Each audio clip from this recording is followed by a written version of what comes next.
Pernah kepikiran gak sih, gimana ceritanya sebuah negara yang katanya paling religius sedunia, tapi kok ya nggak termasuk negara yang paling bahagia? Nah, hari ini kita akan bedah bareng-bareng paradoks yang menarik banget ini dari Indonesia, berdasarkan sebuah wacana spiritual dari Syaiful Karim. Oke, kita mulai langsung ya dengan pertanyaan utamanya yang jadi jantung pembahasan kita kali ini. Jadi pertanyaan ini muncul dari dua survei global yang hasilnya jujur aja kayak langit dan bumi. Beda banget. Coba deh lihat datanya. Kontrasnya itu loh, tajam banget. Di satu sisi, riset dari Pew Research Center selama 15 tahun itu menobatkan Indonesia sebagai negara paling religius di dunia, peringkat satu. Tapi, di sisi lain, riset dari Oxford malah menempatkan kita di peringkat ke-80 soal kebahagiaan.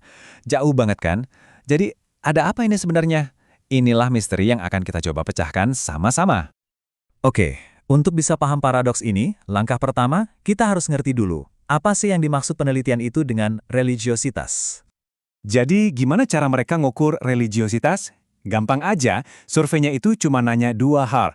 Seberapa penting sih agama buat hidup kamu, dan seberapa sering kamu ibadah? Nah, jawaban dari dua pertanyaan inilah yang bikin Indonesia jadi juara satu. Ini artinya, kita itu cenderung mengaitkan semua hal dalam hidup, dari kerja, jalan-jalan, sampai makan, dengan keyakinan agama kita. Kutipan ini, jujur deh, ngena banget.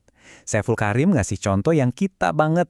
Kita sering mulai sesuatu dengan Bismillahirrahmanirrahim, atas nama Tuhan yang Maha Pengasih, Maha Penyayang.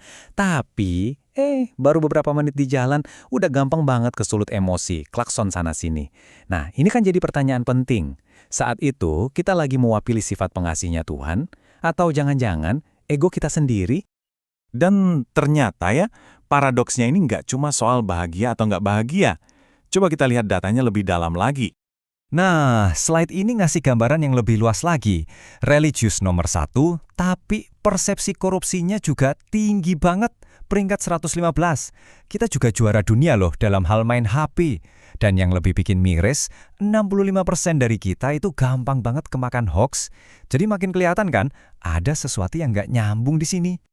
Ini nih yang bikin kita mikir lebih dalam lagi, gimana bisa ya ritual keagamaan yang kental banget di masyarakat kita itu kok ya jalan bareng sama masalah-masalah sosial yang serius tadi? Kayak ada yang putus gitu, ada rantai yang hilang antara ritual yang kita lakukan sama perilaku kita sehari-hari. Oke, buat cari petunjuk, gimana kalau sekarang kita intip negara yang jadi kebalikannya? Negara paling bahagia sedunia, yaitu Finlandia. Nah, ini dia. Finlandia itu udah 7 tahun berturut-turut jadi negara paling bahagia. Tapi mereka nggak dianggap negara yang sangat religius secara formal. Jadi, apa dong rahasia bahagia mereka? Ini jadi bukti kalau bahagia itu nggak selalu datang dari ketaatan ritual semata. Ternyata, kuncinya ada di nilai-nilai internal dan kepercayaan di antara warganya. Orang Finlandia itu bahagia karena mereka jujur, mereka puas sama hidupnya, dan nggak suka banding-bandingin sama orang lain. Mereka juga dekat sama alam dan nggak suka pamer kesuksesan, bukan soal pamer kesalehan. Ada cerita eksperimen sosial yang keren banget di Helsinki. Jadi, ada peneliti yang sengaja jatuhin 12 dompet di tempat umum. Hasilnya? Luar biasa. Dari 12 dompet itu, 11 dompet dikembalikan utuh ke pemiliknya. Ini kan bukti nyata banget ya, gimana tingginya tingkat kejujuran di sana, yang jadi salah satu pondasi kebahagiaan mereka. Nah, dari semua ini, kita akhirnya sampai pada bagian intinya. Apa sih sebetulnya potongan puzzle yang hilang dari kita? Analogi ini dalam banget.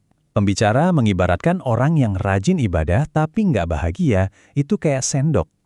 Dia kan yang paling dekat sama makanan enak, tapi dia sendiri nggak pernah ngerasain enaknya makanan itu. Artinya, kita mungkin megang wadah agamanya, tapi nggak pernah benar-benar mencicipi isinya. Nah, ini dia inti argumennya. Kita ini katanya terlalu fokus sama kulit agama, yaitu ritualnya, aturannya, tapi kita lupa sama isinya, yaitu kesadaran batin. Kita sibuk banget nyempurnain cara kita ibadah, tapi lupa buat merenungkan apa sih makna ibadah itu buat hidup kita. Dan inilah kenapa ini jadi penting banget. Kalau nggak ada kesadaran, semua praktik agama kita itu bisa jadi cuma cangkang kosong, nggak ada isinya. Iman yang beneran itu harusnya kelihatan dari tindakan kita. Kalau kesadarannya nggak ada, ya ritual sebanyak apapun nggak akan bisa mencegah kita dari korupsi atau perbuatan jelek lainnya.